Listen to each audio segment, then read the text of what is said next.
क्या तंत्र के जरिए किसी महिला या किसी पुरुष को आकर्षित अपनी ओर कर सकते हैं? ओम प्राम प्रीम प्रो शनिश्चराय नमः। वास्तविक तंत्र क्या है? वेद, वेदांत, उपनिषद, हमारे ऋषि मनीषियों का वो दिया हुआ प्रसाद है। पूरा कब्रिस्तान हमारे पीछे चलता है। जिन्होंने जो तंत्र क्रिया करता है उसके घर में प्रॉब्लम होती है, फिर उसका वंश नहीं चलता। ऐसी बहुत सारी भ्रांतियां जो है मैंने पढ़ी भी हैं। और क्या ये सच है क्या?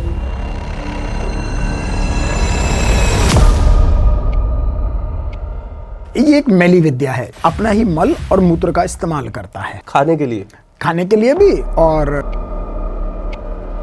तो तंत्र क्रिया में ऐसी कौन सी क्रिया है जिससे भगवान या जिन देवों की हम पूजा करते हैं वो जल्दी प्रसन्न हो जाते हैं? कैसे पहचान होती है भाई इस इंसान पे जो है ब्लैक मैजिक किया हुआ है? अब आपने एक ऐसे चीज को छेड़ा है जो साधारण भाषा में समझाया नहीं जा सकता, अनुभव में लेके जाया जा सकता है। क्या अभी कुछ आप तंत्र क्रिया भी कुछ करके दिखा सकते हैं? मैं तो अभी भी तंत्र क्रिया करके दिखा रहा हूं। एक खुशबू आपको आ रही है, फिर से ध्यान दीजिएगा। जब मैं कहूंगा तो ये खुशबू बदल जाएगी। सद्गुरु कृपा।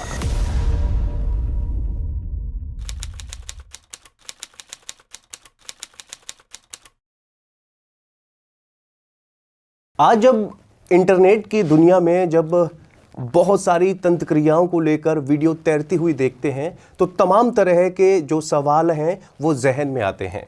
साथ ही सवाल उठते हैं कि क्या ये जो तंत्र क्रिया है जो महाराज जी बता रहे हैं, क्या इनमें कितनी सच्चाई है और कितनी जो है झुठलाती हैं। लेकिन सवाल यही नहीं होता। सवाल ये भी होता है कि भारत देश में तंत्र क्रिया करने वालों को एक अलग नज़रिए से देखते हैं। इस पूरे मुद्दे पर मेरे साथ बात करने के लिए आज सद्गुरु हरिशंकरानंद जी महाराज जी हैं और इन सवालों के सारे जवाब देंगे और साथ ही जवाब देंगे जो वीडियोस आपकी नज़रों से गुजरते हैं, जो आपके जहन में सवाल उठते हैं। गुरुजी, सबसे पहले तो आपका बहुत बहुत स्वागत है हमसे बात करने के लिए और हमारे लिए टाइम देने के लिए। सीधे सवालों पे आता हूँ कि ये जो तंत्र क्रिया है या काला जादू है, क्या ये एक ही है या फिर अलग है? देखिए, अभी आपने एक वर्ड यूज़ करा कि जो मीडिया है, जो सोशल साइट्स हैं, उसके ऊपर कई तरीके की भ्रामक जो वीडियो अपलोड कर दिए जाते हैं। जैसे भी पिछले दिनों मैं देख रहा था कि कोई व्यक्ति कुछ नींबू के साथ या कुछ वुडो के साथ करके दिखाना चाह रहा है।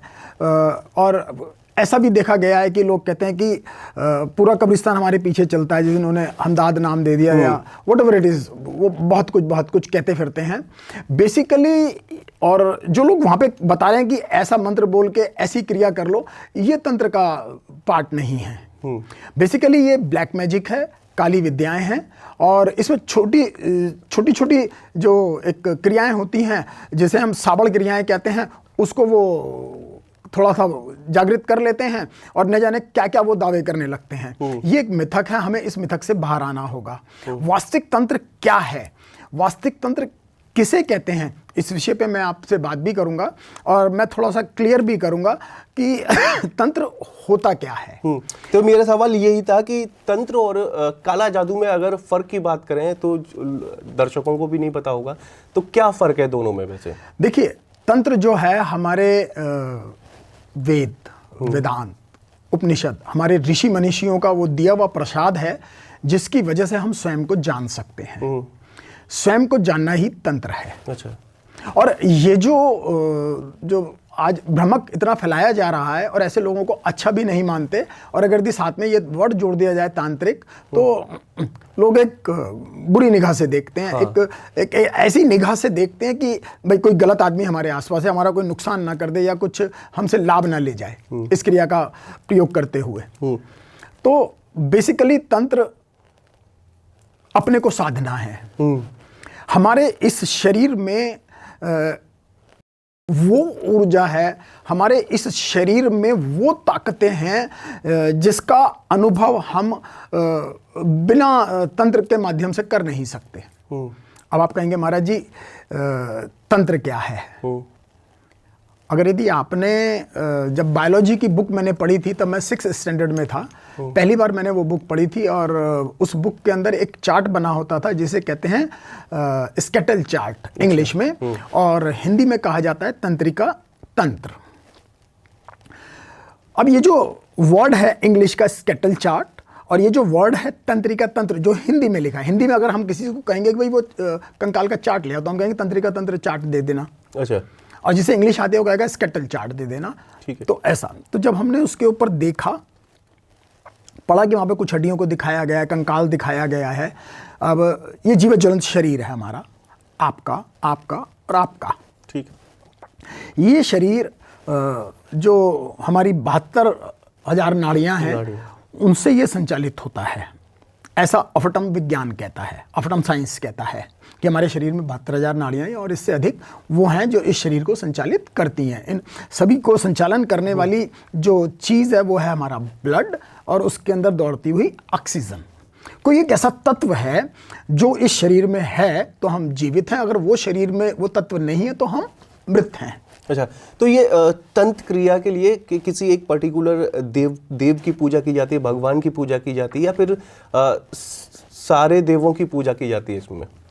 देखिए, सबसे पहली बात तो इस चीज़ को हमें समझना होगा, इस शरीर में बैठी हुई वो ताकत जो हमें सामने वाले को ये एहसास कराती है कि जो हम क्रियाकलाप कर रहे हैं, बात कर रहे हैं, ये वो उच्च शक्ति है जो ईश्वरीय अंश कहा गया है। साधारण भाषा में हम ये कहें, अगर गरुड़ पुराण का थोड़ा सा हम अगर पठन पाठन करते हैं तो इसमें कहा जाता है आत्मा। ठीक है। वर्ड दिया गया आत्मा। आत्मा। एक साधारण व्यक्ति को इसका अनुभव नहीं है तो वो इसी नाम से रिकॉग्नाइज करेगा। जब मुझे भी ये अनुभव नहीं था अपने अंदर बैठे ईश्वरीय तत्व का, तो मैं भी आत्मा वर्ड से ही इसको इंगित करता था। लेकिन जब मुझे आज से 32 वर्ष पूर्व सदी के सदगुरु मिले और उनसे मुझे ये अनुभव मिला और वो ज्ञान मुझे उनसे प्राप्त हुआ, तब मैंने भी कहा शिवोहम ब्रह्मास्मि। और कोई कोई विरला ही होता है जो इस विधा को जानता है, और इस विधा को जानने वाला व्यक्ति, अगर यदि मैं बातचीत में गुरु वर्ड का इस्तेमाल करूं तो मैं इंगित करता हूं सदगुरु को। सदगुरु हर कोई नहीं होता, कोई कोई होता है, और सदगुरु होने के लिए हमें साधना होता है। वो एक ऐसा साध्य व्यक्ति होता है, एक ऐसी ऊर्जा का वो स्रोत होता है जिसे हम काइनेटिक ऊर्जा कहते हैं। अगर एनर्जी की हम कोई व्याख्या करेंगे कि pure is the pure energy क्या है, तो वो है काइनेटिक ऊर्जा। वो काइनेटिक ऊर्जा के स्रोत होते हैं। अब काइनेटिक ऊर्जा क्या, जो उनसे जुड़ा हुआ सिद्धत्व है। काइनेटिक ऊर्जा क्या, थोड़ा सरल भाषा में समझिए। सरल भाषा में मैं ये कहूँगा कि वो सदगुरु, वो व्यक्ति जो अपने सिद्धत्व यानी अपने दादा गुरु से, परदादा गुरु से, सरदादा गुरु से, ये पूरा सिद्धत्व एक चेन चली आती है, ये कुनबा कहलाता है, उससे जुड़ा होता है। ठीक है, और वही ऊर्जाएं उसके लिए काम करती हैं। ठीक है। तो एक चीज, एक भ्रांतियां हैं, ये कितना सत्य है कि जो तंत्र क्रिया करता है उसके घर में प्रॉब्लम होती है, फिर उसका वंश नहीं चलता, ऐसी बहुत सारी भ्रांतियां जो है मैंने पढ़ी भी हैं। और क्या ये सच है क्या? ये देखिए, ये जो आपने पढ़ा है, ये जो सुना है, ये तंत्र को लेके नहीं है। अच्छा। ये है जो ब्लैक मैजिक करते हैं या जो वो मैली विद्याओं का इस्तेमाल करते हैं। एक छोटा सा एग्जांपल मैं आपको देता हूँ। मेरे चचिया दादा जो रहे हैं, दादा रहे हैं। बेसिकली मैं पुरानी दिल्ली का रहने वाला हूँ। सीताराम बाजार एक जगह है पुरानी दिल्ली 6 में।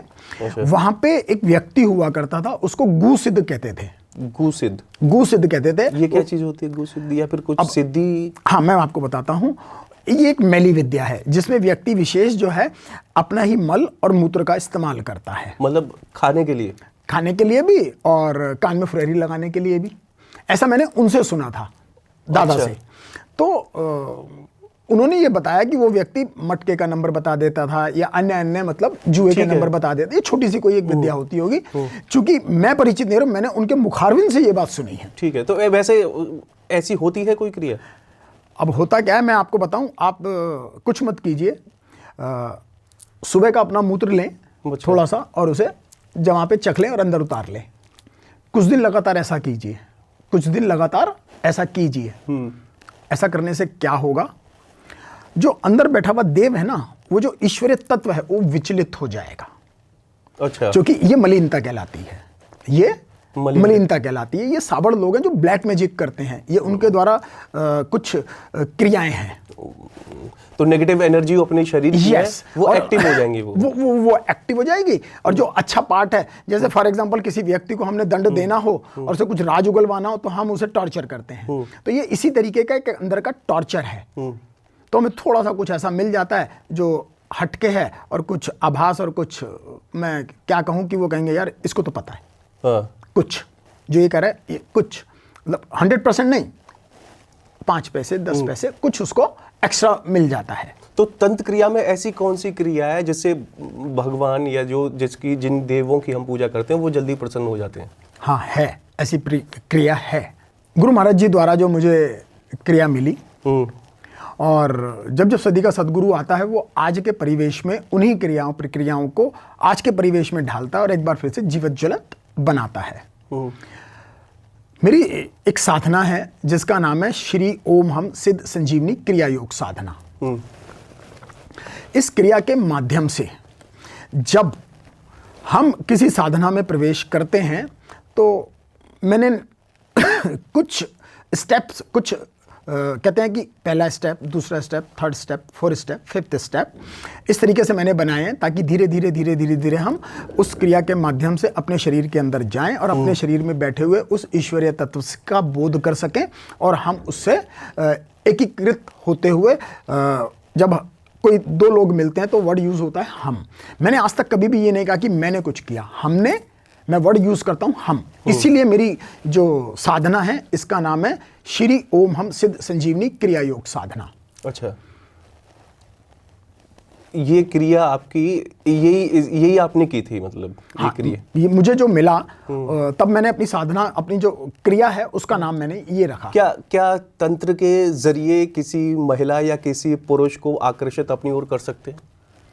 जब आप तंत्र का वर्ड इस्तेमाल करते हैं तो तंत्र है क्या? जब हम ध्यानस्थ होते हैं, ध्यान मीन्स हमने कोई मुद्रा लगा ली, ऐसे लगा ली, ऐसे लगा ली, या ऐसे लगा ली। अच्छा। विभिन्न मुद्राओं के साथ में जब हम ध्यान करते हैं तो हमारे अंदर की जो ऊर्जा है ऊर्ध्वगामी होती हैं, और हमेशा व्यक्ति को अपनी ऊर्जाओं को अंदर की अंतर्मुखी होते हुए ऊर्ध्वगामी बनाना चाहिए। और ये संभव तब होता है जब हम किसी जो कहते हैं ना कि शिक्षित और अपने आप में जागृत व्यक्ति कोई ऐसा हो, उसके सानिध्य में इन साधनाओं को करें तो हमारे अंदर का जो तंत्र है वो जागृत होना शुरू हो जाता है। तंत्र मीन्स जब भी हम अपने को एकाग्रचित्त करते हैं, तीव्रता के साथ जब हम देखते हैं और अपना ध्यान वहीं लगा के हम रखते हैं, तो हमारे अंदर की जो ऊर्ध्वगामी ऊर्जा है वो ऊपर की तरफ चलती है, और साथ ही हमें वो साक्षात्कार कराती है जिसकी हमें कभी कल्पना नहीं की होती।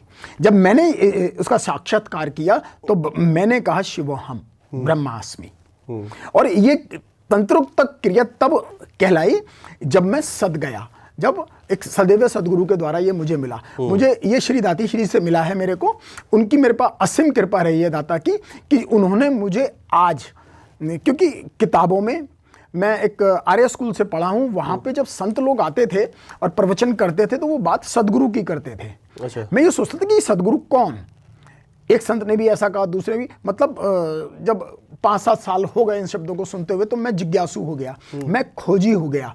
और आप यकीन मानिएगा कि जब मुझे वो आज से 32 से 35 वर्ष पूर्व मिले तो मेरे जिंदगी की धरा और दिशा दोनों चेंज हो गई। तो ये कपाल साधना भी इसी में आती है या अलग है? कपाल साधना है क्या वैसे? ये एक अलग है। ये होता है क्या? ये है क्या, मैं आपको बताता हूं।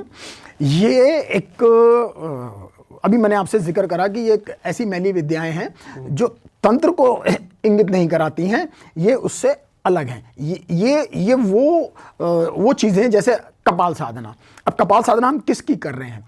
नदी में बहता हुआ कोई कपाल हमें मिल जाए, या जब हम किसी भी ऐसे व्यक्ति को जब हम अग्नि मुख देते हैं तब उसकी कपाल क्रिया मीन्स कपाल को ना फोड़ा जाए, तब ऐसी खोपड़ी को हम लाते हैं और लाके फिर हम उसके अंदर उस व्यक्ति का आह्वान, जिसका वो कपाल है, वो करते हैं। ये एक अलग क्रिया का माध्यम है, ये एक अलग प्रतिक्रिया है। ये तंत्र नहीं है, ये तंत्र नहीं है। लोगों ने इसको तंत्र के नाम से इंगित कराया है। अच्छा। इस भ्रांति को दूर करने के लिए ही आज मैं आपके समक्ष उपलब्ध हूं। अच्छा, क्या अभी कुछ आप तंत्र क्रिया अभी भी कुछ करके दिखा सकते हैं? मैं तो अभी भी तंत्र क्रिया करके दिखा रहा हूं। आपने अगर यदि महसूस करा हो तो एक खुशबू आपको आ रही है, देखिए एक खुशबू आपको आ रही है। हाँ। आ रही है। अब फिर से ध्यान दीजिएगा, जब मैं कहूंगा तो ये खुशबू बदल जाएगी। सद्गुरु कृपा करो। देखिए अब ये बदल गई, बदली। ये एक अनुभव है आपका? हाँ बिल्कुल अनुभव है, लाइव साक्षात्कार अनुभव है ये तो, है ना। ये कैसे पॉसिबल है? कैसे? जब हम अंदर की तरफ अंतर्मुखी होते हैं, जब हम अंतर्मुखी होते हैं तो हमारे शरीर में बहुत सी क्रियाएं प्रक्रियाएं चल रही होती हैं। ठीक है। हमारा ये जो ब्रेन है, अगर यदि आपने देखा होगा, एक ऐसा केमिकल कंपोजिशन है हमारे इस ब्रेन के अंदर, इस खोपड़ी के अंदर, जो अपने आप में बहुत अनूठा है। हमारा एक साइड का दिमाग ज्यादा चलता है और एक साइड का ज्यादा नहीं चलता है। जब हम साधना में बैठते हैं, जब हम तंत्रोक्त क्रियाएं करते हैं, तंत्रोक्त क्रियाएं मीन्स साधना शुरू होते हैं, ये लाइक दिस। इसके अंदर कोई मैं बाहरी आवरण को नहीं लेके आ रहा हूं, इसके अंदर मैंने किसी बाहरी आवरण को नहीं किया है। गुरु महाराज जी के द्वारा दिया ज्ञान, गुरु महाराज जी के दी गई वो knowledge of self, know the self. जब हम इस क्रिया प्रक्रिया से गुजरते हैं तो अंदर का जो हमारा केमिकल कंपोजिशन है वो विस्तृत होना शुरू हो जाता है। अच्छा। और जब ये विस्तृत होना शुरू हो जाता है तो हमारी इच्छा अनुसार ये कार्य भी करता है, जो हम चाहते हैं वैसा होता भी है। अगर यदि हम कहें कि हमने किया, नहीं, ये उस सिद्धत्व से जुड़ा हुआ ये शरीर है जो सिद्धत्व काइनेटिक ऊर्जा से ओतप्रोत है।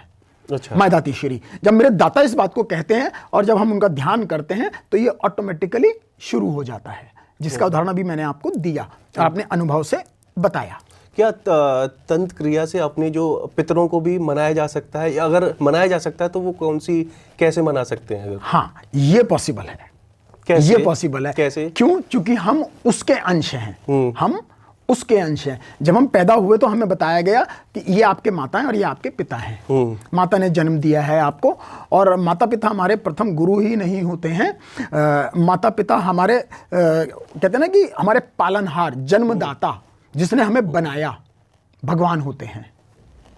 और जब हम इन सभी गुरुओं को जब हम पढ़ते हैं क्लास में, वो गुरु अलग होते हैं, और जब हमें सामाजिक स्तर पर शिक्षा देते हैं वो अलग होते हैं, और जब हमें अध्यात्म की शिक्षा देते हैं, जब वो हमें अध्यात्म की शिक्षा देते हैं, ऐसे गुरु को सदगुरु कहा जाता है। और सदगुरु हर कोई नहीं होता है, कोई कोई होता है।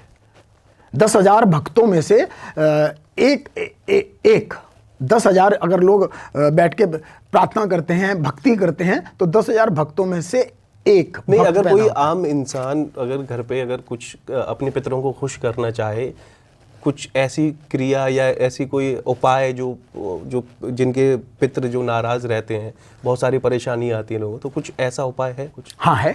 क्या? मुझे देखिए, आप पहले आप इस मुद्रा के साथ में, इस मुद्रा को हृदय मुद्रा कहते हैं, या इस मुद्रा के साथ में इसे ज्ञान मुद्रा कहते हैं।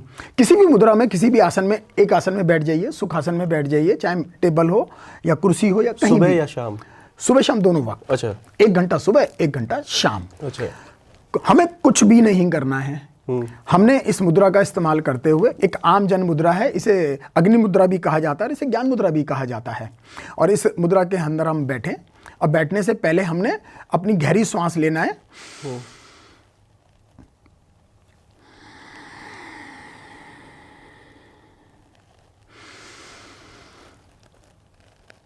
श्वास नाभि से लेंगे और नाभि से हम उठाएंगे। ऐसे हम 21 श्वास या 42 श्वास गहरी लंबी लेनी है और छोड़नी है, गहरी लंबी लेनी है और छोड़नी है।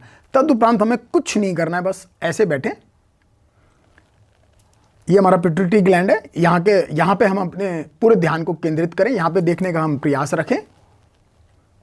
और जब हम कुछ समय बैठते हैं तो मन ही मन प्रार्थना करें अपने पितरों से, हे पितृदेव, मुझ पे कृपा करो, मुझसे कोई भूल चूक हुई हो उसको क्षमा करो। इस भाव के साथ हम बैठें। और यदि ऐसा हम लगातार 21 दिन हम करते हैं तो वो जो हमारे पितर नाराज है ना, वो आके हमें स्वयं से दर्शन भी देंगे, और आपके ऊपर यदि सदगुरु कृपा है तो ये सुनिश्चित है कि ऐसा होगा। अच्छा, इसके लिए हमें मन क्रम वचन से बहुत सात्विक होना चाहिए। हमारे को ब्रह्मचर्य का पालन करना चाहिए, जिस दौरान हम ये साधना करें और जिस दौरान हम अपने पितरों को मनाने के लिए उनसे निवेदन करें। ठीक है, दोबारा तंत्र क्रिया पे आते हैं। अगर एक चीज बताइए कि जो तंत्र क्रिया अगर किसी के प्रति हीन भावना के साथ की जाए या फिर इष्टावश की जाए, मतलब किसी को ईर्ष्यावश की जाए, तो क्या जो तंत्र क्रिया करने वाला इंसान है उस पर गलत प्रभाव पड़ता है इसका? पहली बात, आपका सवाल गलत है। अच्छा। आपने वर्ड यूज करा तंत्र। तंत्र कभी भी किसी का नुकसान नहीं करता है। अच्छा, वास्तव में अगर आप तांत्रिक हैं, वास्तव में आपने अपने को साध लिया है, तो आप किसी का नुकसान नहीं करेंगे। करेंगे मीन्स आपके अंदर ये विचार ही नहीं आएगा। You think positive, be positive, everything is going to be positive. हाँ, जिसकी आप बात कर रहे हैं, आप ये कहें कि किसी क्रिया द्वारा किसी को अगर नुकसान पहुंचाया जाता है, आप ये शब्द इस्तेमाल करें। अपना प्रश्न फिर से दोहराएं, लेकिन तंत्र वर्ड हटा दें, उसमें क्रिया बोलें। हाँ, तो यही समझ लीजिए कि किसी क्रिया द्वारा किया गया ब्लैक मैजिक। हाँ, ब्लैक मैजिक, तो क्या उस पर गलत असर पड़ता है, उल्टा असर पड़ सकता है ब्लैक मैजिक करने वाले पे? डेफिनेटली। क्या अगर यदि मान लीजिए मेरे ऊपर किसी ने ब्लैक मैजिक किया और उसे मालूम ही नहीं है, अगर मैं साधारण व्यक्ति हूं तब भी, मैं साधारण व्यक्ति हूं तब भी, लेकिन मेरा आचरण विचरण ईश्वर के प्रति श्रद्धा है, तो हमें एक ऐसा कवच मिल जाता है भक्ति से कि उस व्यक्ति के द्वारा कुछ समय तो हम जो है पीड़ित रहेंगे, लेकिन उसके बाद जो रिवर्ट जाएगा वो उसके शरीर को भी और उसको भी नुकसान पहुंचाएगा। अच्छा, क्या कोई तांत्रिक किसी दूसरे ब्लैक मैजिशियन द्वारा किया गया कोई क्रिया वो छुटकारा दिला सकता है तांत्रिक? हाँ बिल्कुल, डेफिनेटली। कैसे? मैंने इस बात को सैकड़ों बार अनुभव में आया है। आपने किया है कभी? हाँ बिल्कुल, और मैंने क्या दाती श्री ने तो कई बार दिखाया है ये सब करके।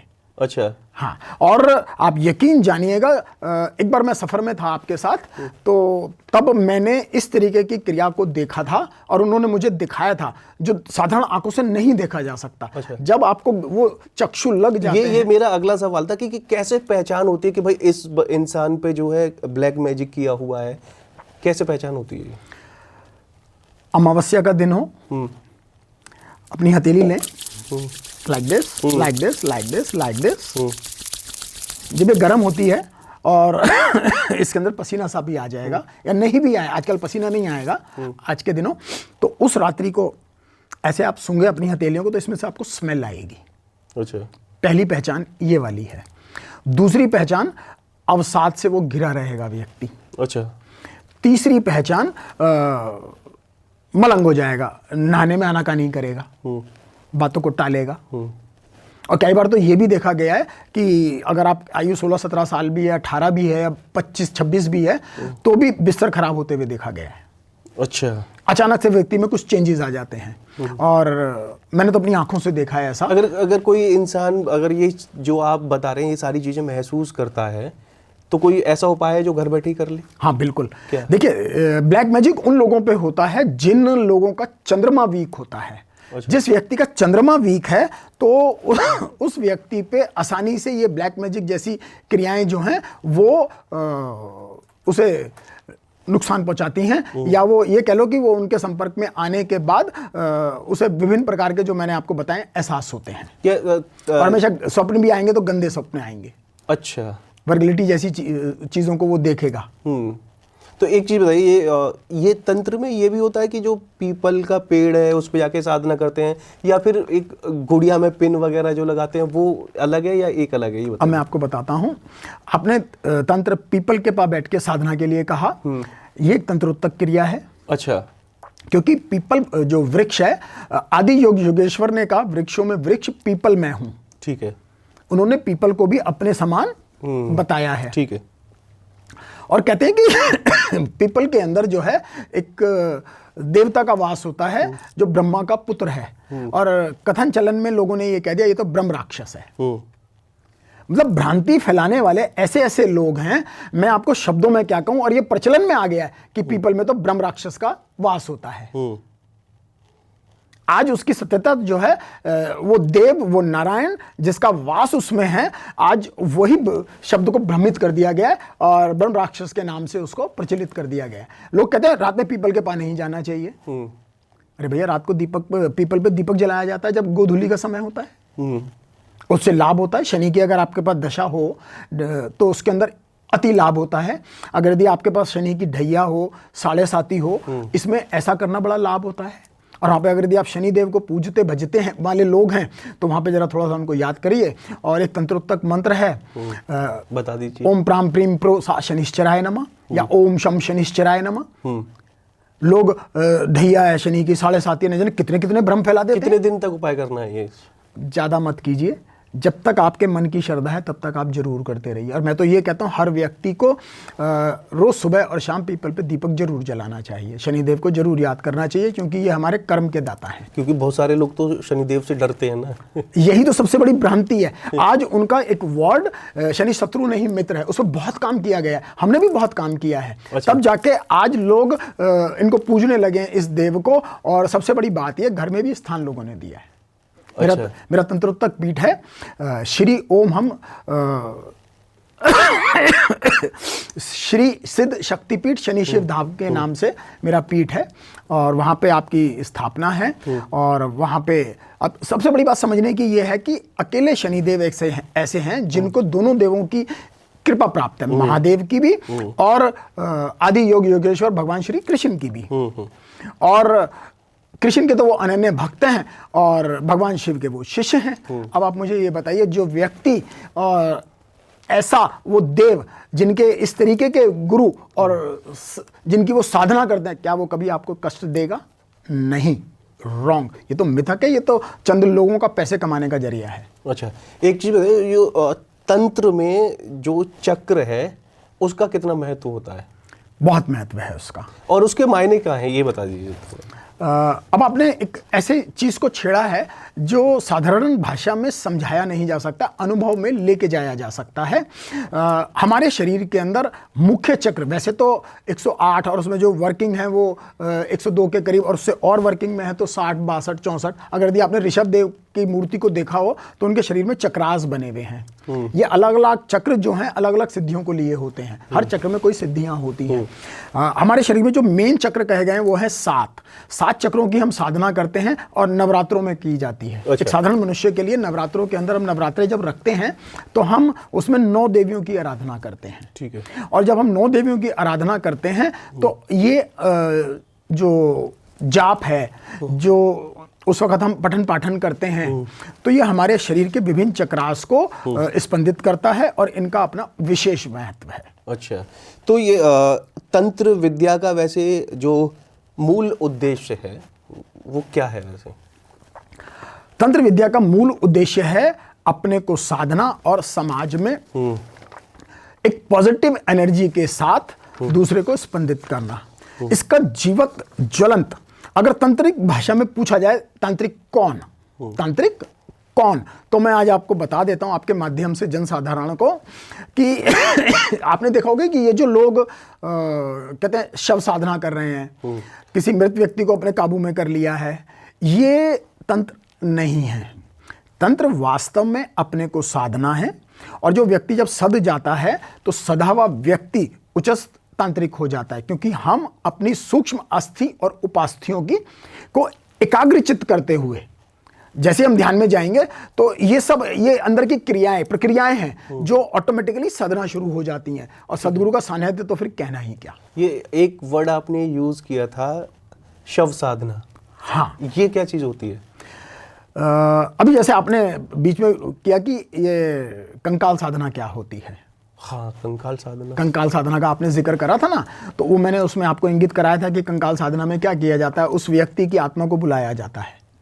और ऐसा संभव तब होता है जब व्यक्ति दक्षिणायन में अपने शरीर को त्यागता है। तो ये लोग जो करते हैं वो अघोरी करते हैं या कोई और करता है? बड़ा गूढ़ प्रश्न है। आप एक वर्ड आपने यूज करा, अघोरी। हाँ। पहली बात तो इस चीज को समझे कि अघोरी कौन, जो घोर का जानकार हो। हमारे इस शरीर में अघोर है, इसी शरीर में अघोर है, तभी हम अघोरी कहलाते हैं। वो जो बाहरी रूप से आप देखते हैं कि शमशान में बैठ के साधना करना, ये एक उसका एक अंग है, लेकिन मांस खा लेना, मृत शरीर के साथ भोग करना, हाँ ये मैं ये जो सब चीजें, ये सच है कि मृत शरीर के साथ जो, हाँ लोग करते हैं ऐसा, लेकिन ये एक भोकाल है। अच्छा, ये एक भोकाल है, और भोकाल ऐसा बना दिया गया है कि लोग कहते हैं हाँ यही अघोरी होता है। अरे भैया, अघोरी वो होता है जो पंच तत्व के संग रहता है, जीवत ज्वलंत। वो जो हम भभूत लगाते हैं ना, वो भभूत इस बात को इंगित कराता है कि ये पंचभूत शरीर है, और इस पंचभूत शरीर का सत्य ये है जिसे हम हर वक्त लग के मल के अपने शरीर पे रहते हैं। और भगवान शिव ने तो स्वयं से बहुत कुछ इसके ऊपर कह दिया है। कोई ऐसी पुस्तक जो या किताब जो बता सके, कोई सब लोग जिसे पढ़े हैं और जरूरी हो सबसे ज्यादा पढ़ना वो? आपको मैं, अब आपने किसी पुस्तक का जिक्र मेरे से किया, जनरली देवी साधना के अंदर एक पुस्तक है दुर्गा सप्तशती। अच्छा, आपने परिचित तो होंगे आप इस नाम से? अच्छे से जब आप परिचित हैं तो दुर्गा सप्तशती एक ऐसी पुस्तक है जो कीलक बीज मंत्र के द्वारा पहले उसको खोला जाता है। ठीक है। फिर उसके अंदर जो मंत्र हैं उसको जब हम यज्ञ के द्वारा या जब हम मंत्रों के द्वारा उच्चारित करते हैं तो वातावरण में एक वाइब्रेशन पैदा होती है, और जब ये रिवर्ट होकर ब्रह्मांड से वापस हमारे शरीर पे आती है तो इसे स्पंदित करती है। और कहते हैं कि अगर यदि कोई व्यक्ति नवरात्रों में पठन पाठन और यज्ञ हवन इत्यादि करे तो हम तंत्र की उच्चस्त प्रकाष्ठा तक जा सकते हैं, वो भी तब जब सदावा सदगुरु हमारे पास हो, सदी का सदगुरु हमारे पास हो। क्योंकि ये जो पुस्तक आपने बताया दुर्गा सप्तशती, क्योंकि मेरे पिताजी थोड़ा सा वो थे तो वो हमें छूने नहीं देते थे उसको। यस, वो इसीलिए, क्योंकि ये जो पुस्तक है, और जब ये बाह्य रूप से जो एक साधारण व्यक्ति के लिए पुस्तक होगी, लेकिन हमारे लिए नहीं है, हमारे लिए साधना का एक माध्यम है।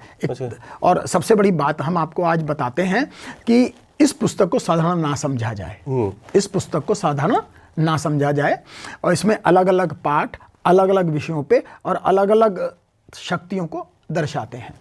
अब एक छोटा सा एग्जांपल देता हूं आपके माध्यम से। अगर यदि हमें मंगल संबंधी समस्या हो, अच्छा किसी का मंगल कमजोर हो, मंगल संबंधी समस्या हो, और कोर्ट कचहरी जैसी स्थितियों से हम गुजर रहे हों, और तब अगर यदि हम दुर्गा सप्तशती में एक मंत्र है, इसका हम मैक्सिमम जाप करें और दशांश अगर यदि हम हवन कर दें तो अति लाभप्रद रहते हैं।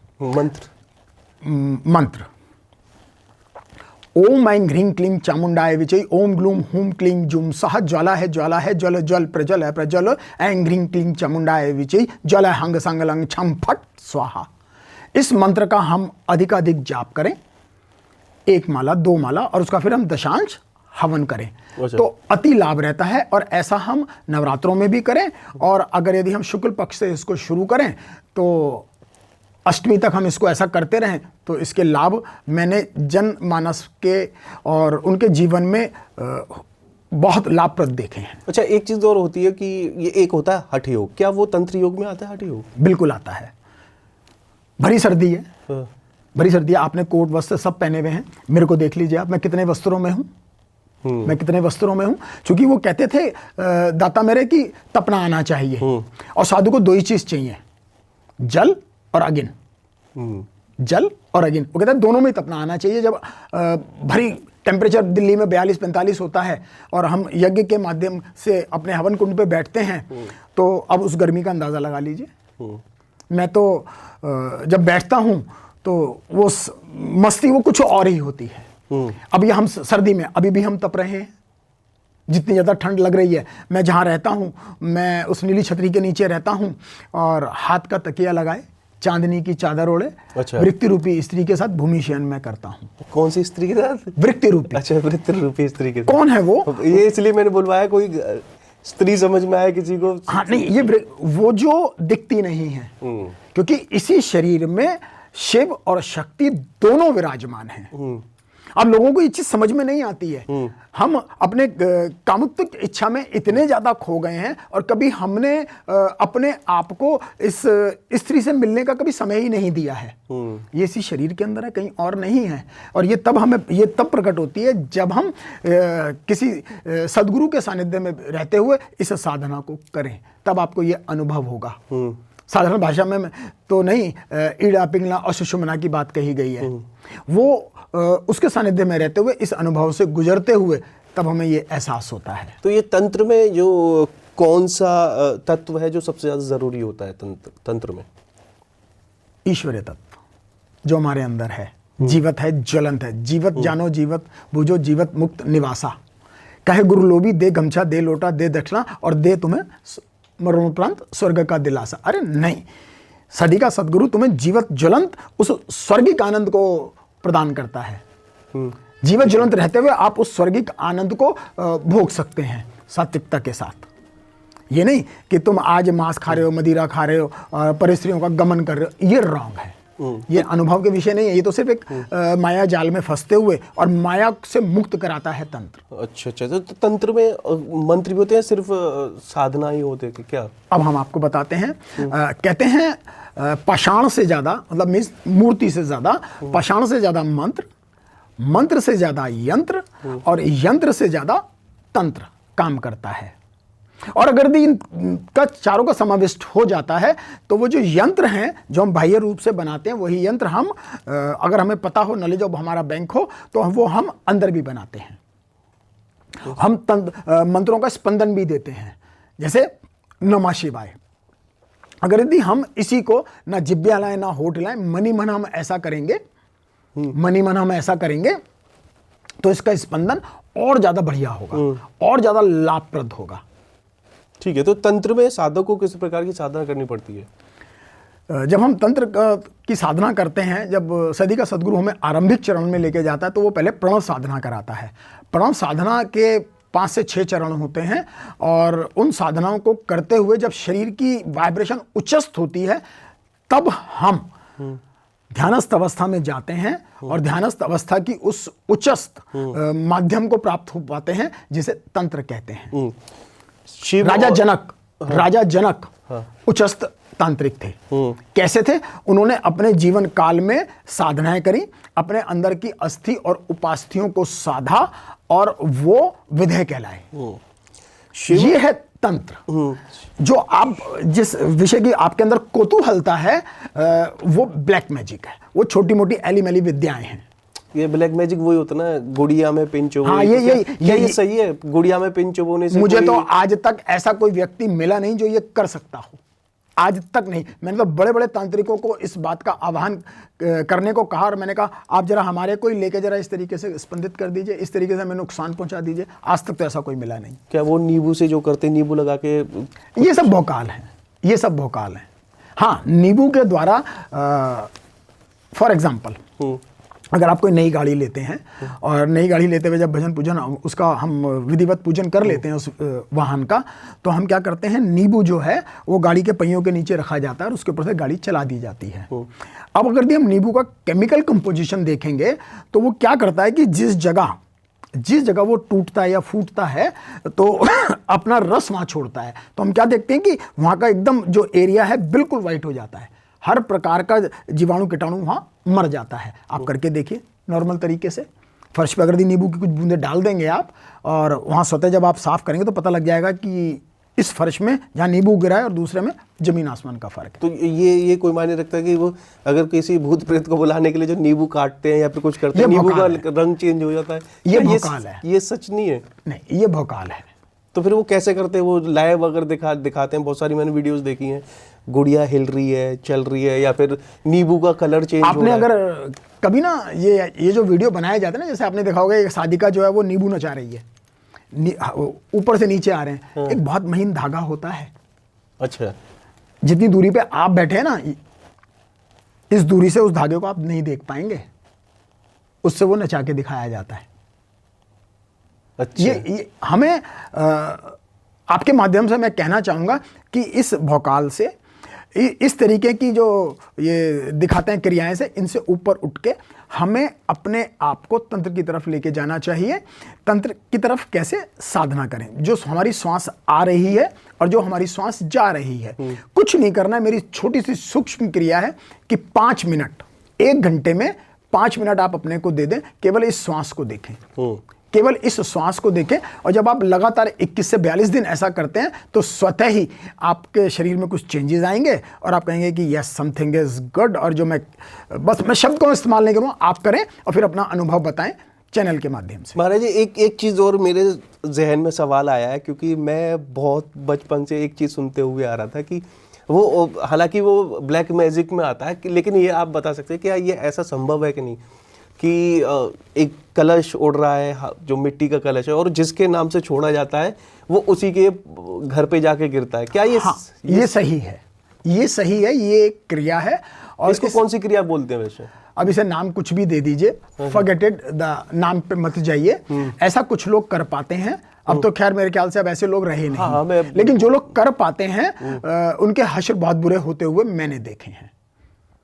उनके हश्र होते हुए, जैसे आपने अभी जिक्र करा था कि उनको नुकसान होता है, अरे उनकी गति बहुत बुरी होती है। अच्छा, उनकी गति, वो कुछ समय के लिए किसी को नुकसान तो पहुंचा दें, किसी के जीवन मरण में मरण को ला दें, लेकिन उनका हश्र उससे भी बुरा होता है। अच्छा, और एक अभी कुछ दिन पहले कुछ और न्यूज़ें वायरल हो रही थी कि किसी के घर में आग लग रही है, कभी भी आग लग जाती है। क्या वो भी जादू टोना का किया धरा है? ये मैंने मीडिया में देखा है। एक्चुअली क्या है, जहाँ की आप बात कर रहे हैं वहाँ पे नीचे गैसेस थी और जब वो गैसें ऊपर की तरफ आती हैं तो थोड़ा सा भी अग्नि आप जलाएंगे तो वहाँ पे ऐसा होता है। फॉर एग्जाम्पल वहाँ पे तो बाकायदा जो साइंटिस्ट थे उन्होंने भी चेक किया था, वहाँ तो ऐसा कुछ था नहीं। नहीं, बाद में ये पता लगा था कि वहाँ पे कहीं गैसों का, जो नीचे पृथ्वी के नीचे जो गैस बन रही है उनका वहाँ पे जो है स्पंदन रहा है। अच्छा, चलिए फिर दोबारा अपने टॉपिक पे ही आते हैं। शिव और शक्ति तंत्र में किस रूप में पूजे जाते हैं? इसका जवाब मैं आपको दे चुका हूँ। नवरात्रों में जब हम साधना करते हैं, और गृहस्थियों के लिए 2 नवरात्रे होते हैं और हम सन्यासियों के लिए 4 होते हैं, 2 गुप्त नवरात्रे। अच्छा, इसके अंदर जो हम साधना करते हैं, जो हम भजन पूजन करते हैं, और साधारण व्यक्ति को भी अगर नहीं पता है ना कि हमें शिव शक्ति की साधना करनी है, वो स्वतः होती है।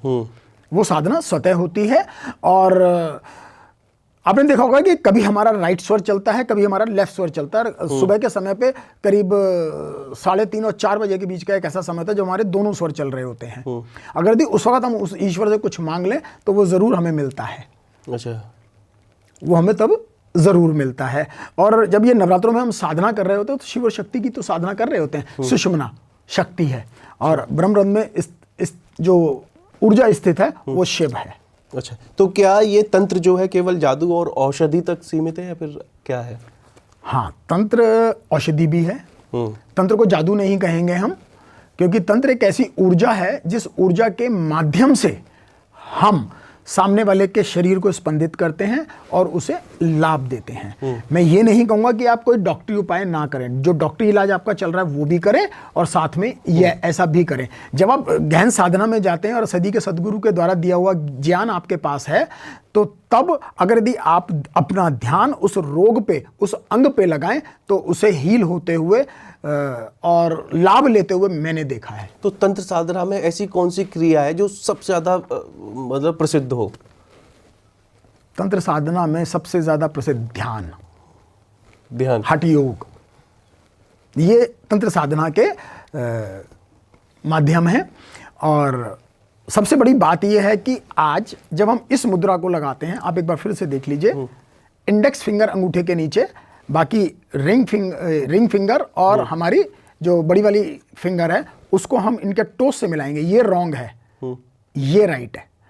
जब हम ऐसे बैठते हैं तो इस मुद्रा को जो एक साधारण भाषा है उसमें हृदय मुद्रा कहा गया है। जब सदी का सदगुरु इस तरीके से आपको बताता है तो ये मृत संजीवनी का काम करती है, ऐसे मुझे दाता ने बताया। और वास्तव में ये क्या करती है, हमारे हार्ट को तो क्योर करती है, साथ ही ये जो आप मुद्रा देख रहे हैं ये हमारे लीवर को, हमारी किडनी को, हमारे पेनिक्रियास को, हमारे सर्वाइकल को क्योर करती है। आप कुछ मत कीजिए, जैसा मैंने आपसे कहा है कि श्वासों के संग रहें और इस मुद्रा को लगा के रखें।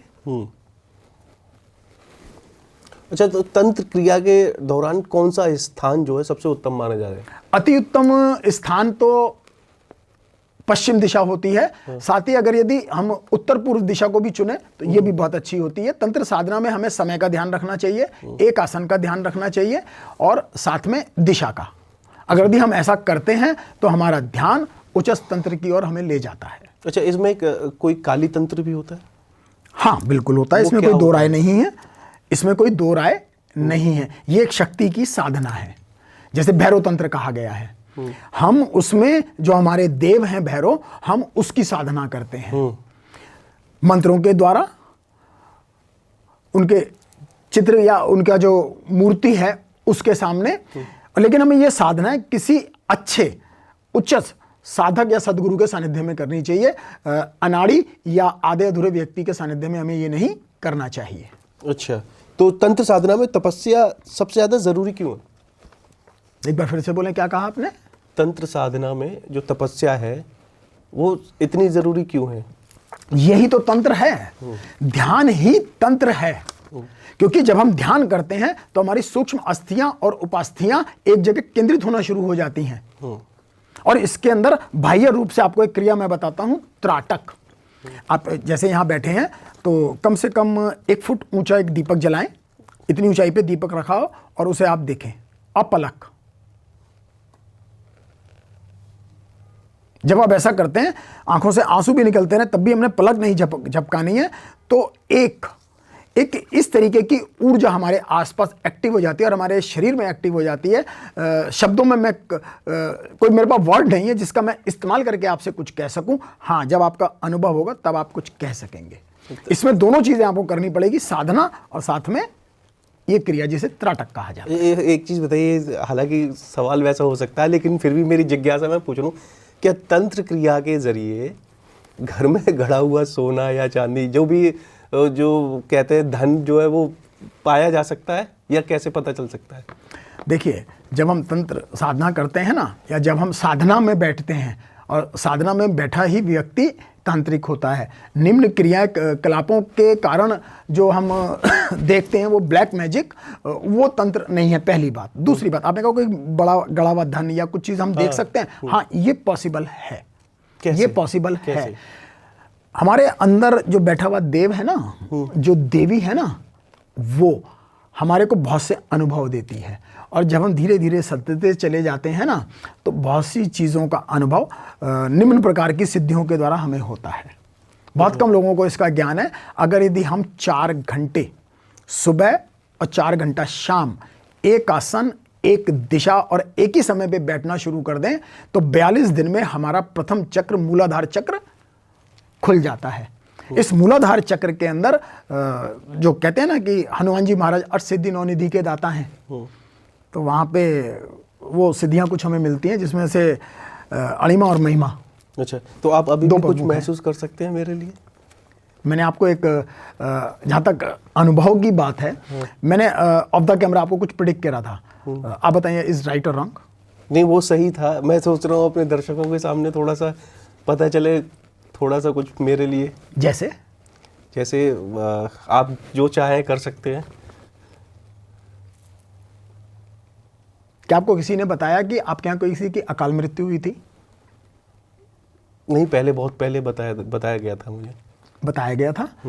मैंने अभी जो अपने तंत्र या साधना के माध्यम से जो देखा, ये मेरे सामने आया, जिसकी वजह से परिवार में आप ही नहीं, अगर चाचा ताऊ भी हैं, वहाँ भी कोई ना कोई समस्या रहती है।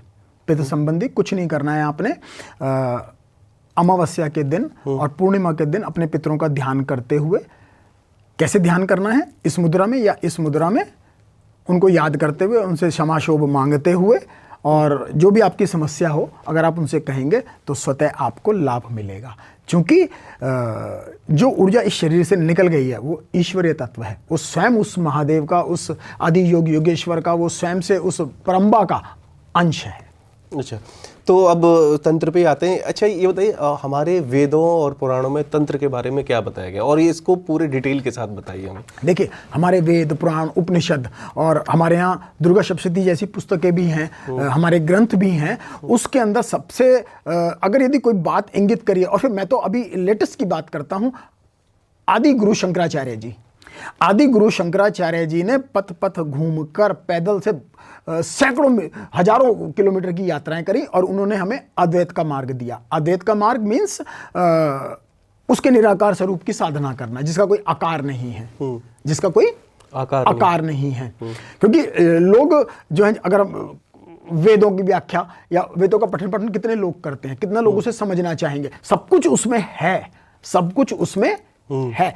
इवन देन आज की जो एस्ट्रोलॉजी विज्ञान जो है, हमारा जो गणित है, उसे वेदों की आंख कहा गया है। हमारे वेदों में औषधि भी है, हमारे वेदों में एस्ट्रोलॉजी भी है, हमारे वेदों में मंत्र भी हैं, और हमारे वेदों में मंत्र तंत्र साधना भी सिखाई गई है। फर्क सिर्फ इतना है, प्रचलन में आज लोगों ने उन मैली विद्याओं को, उस ब्लैक मैजिक को तंत्र कह दिया। ये तंत्र नहीं है। इस भ्रांति से हमें बाहर आना होगा और हमें एक शाश्वत व्यक्ति के सानिध्य में रहते हुए इन चीज़ों को सीखना आना चाहिए। और इसका मैं आह्वान आपके चैनल के माध्यम से करता हूं। अगर आप ये सीखना चाहते हैं तो आप आइए, संपर्क कीजिए और उन साधनों में मेरे साथ चलिए और अनुभव लीजिए और तांत्रिक हो जाइए। तो इसमें तंत्र क्रिया में कौन कौन सी पूजा होती है, ये बताइए। जहाँ तक पूजा की बात है, जैसे मैंने अभी आपसे जिक्र करा कि दुर्गा सप्तशती, हम यज्ञ के माध्यम से, हम मंत्र जाप के माध्यम से, पठन पाठन के माध्यम से उसका आह्वान करते हैं, और आह्वान करते हुए हम उस उच्चस्थ, जिसे अभी आपने वर्ड बोला तंत्र, उस ऊर्ध्वगामी ऊर्जा तक हम जाते हैं। नहीं, इसमें शक्ति की पूजा आपने बता दी। बिल्कुल। क्या इनके अलावा भी और कोई है जिनकी पूजा की जाती है, शिव शक्ति के अलावा भी? बथेरे देव हैं, भैरव देव हैं, हमारे यहाँ हनुमान देव हैं, हमारे यहाँ पे गजानंद हैं। हमने अलग अलग ऊर्जाओं के आयामों को अलग अलग देवों से जोड़ा है। अब ज़्यादा दूर मत जाइए, गणेश जी जो हैं, हमारे जो प्रथम पूजनीय हैं गण, उनके अलग अलग रूप और स्वरूपों की जब हम साधना करते हैं तो उसमें तंत्रोतक गणेश भी होते हैं। अच्छा। उसमें जो एक प्रतिमा होती है, एक जो मूर्ति की जो पर्टिकुलर शेप है, वो शेप तंत्रोतक गणेश कहलाती है। ठीक है, ठीक है। और जब हम उनका आह्वान करते हुए पठन पूजन पाठन करते हैं, जाप करते हैं, तो निम्न क्रियाओं में उनका हमें सहयोग मिलता है। तो तंत्र साधना करते हुए सबकी एक ही क्रिया है, सबकी अलग अलग है। हर ऊर्जा का एक अलग आयाम होता है। फॉर एग्जाम्पल, आपके यहाँ पे ये LED लाइट लगी है, ऊर्जा तो एक ही आ रही है, ऊर्जा तो एक ही आ रही है, लेकिन उसके अगला स्वरूप बदल गया है। एक ये भी लाइट है, ऊर्जा तो एक ही है, लेकिन इसका स्वरूप बदल गया है। देखिए आपके पीछे जो येलो बल्ब लगा है, वो सामने जो आपने यहाँ पे एक कलर्ड सी येलो लाइट लगी है, ऊर्जा का स्रोत तो एक है, लेकिन स्वरूप बदल गया है। आई एम राइट और रॉन्ग? सही। ऐसे ही जब हम विभिन्न देवताओं की, विभिन्न देवियों की आराधना करते हैं तो उनका आयाम अलग होता है, वो ऊर्जा अपने आप में अलग होती है। अच्छा, तो आखिर में एक सवाल और है, चलते चलते बस, आपने जो शुरुआत की थी वो कैसे की थी? मेरी शुरुआत बचपन से ही आर्य स्कूल में पढ़ने के कारण मैं सदगुरु खोजी हो गया था। अच्छा। और मैंने बहुत से साधुओं को अभद्रता के साथ नवाजा भी है। पीरों को, फकीरों को मैं कुछ नहीं समझता था। अच्छा। कारण उनके पास वो कुछ था ही नहीं जो मुझे अंदर से एहसास होता था। जब 35 वर्ष पूर्व एक घटना घटी और मैं आपकी शरणागत हुआ। क्या थी वो घटना? मैं कहीं डेंस कारपेटिंग करा रहा था और मैंने सुना था कि यहाँ पे एक ऐसे ऐसे व्यक्ति हैं जिनके यहाँ पे मंगलवार वाले दिन ये पूजा होती है। तो रात्रि का समय हो गया था, तो मैंने कहा चलो, जब हम यहाँ हैं, 7 बजे का समय हो गया है, तो मैंने कहा चलो इनसे भी मिल लें।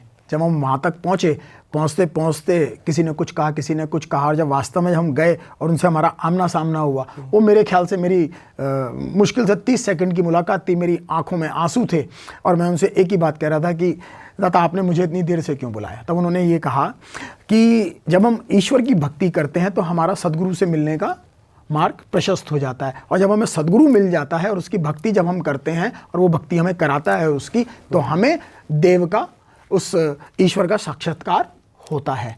और जब वो ये सब मुझे हुआ तो अपने आप में अनूठा अनुभव है मेरा, बिल्कुल अनूठा अनुभव है।